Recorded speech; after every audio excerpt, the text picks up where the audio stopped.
What's your name? My name is Manny Scott. Manny Scott. When it comes to improving your community, what are some core values that have guided you? Well, three major core values that have guided me in my experience that have sparked the most positive change are character, accountability, and a team first mentality. Okay, what's character? I define character as being the best version of yourself and doing what's right when nobody's watching, regardless of what there is to gain. Okay, and what about accountability? What is that? I define accountability as there being a standard and you staying at or above that standard. And when people around you fall below it, you bring them up with you. And what about a team first mentality? What is that? Where did you get that and why does that matter? Well, as a captain of my football team and in the classroom, I define it as thinking about the greater good and not just being selfish and doing it yourself. And how do you plan to embody these values in college and in your career?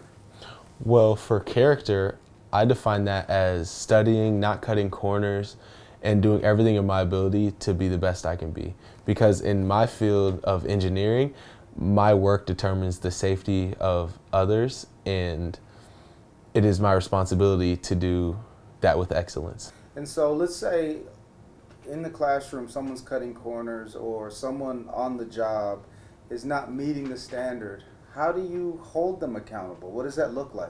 Reminding them of the standard and making sure they meet that. You know what I mean? Being gracious, of course, but just reminding them of the standard and what needs to be done. Because like I said, which kind of goes into the team first mentality, because it's about the greater good. Because in engineering, you can't build something by yourself. You need architects, you need structural engineers, you need everybody. I can't do it myself, so you have to remind them of that standard because people's lives could be in danger if they don't. Why do you want to be an engineer? Well, since I was young, I've always had a thing for math and Legos, and I think I have every single Lego architecture set in my room on these little things on my walls. But it's always been, I can do that for hours. I love building.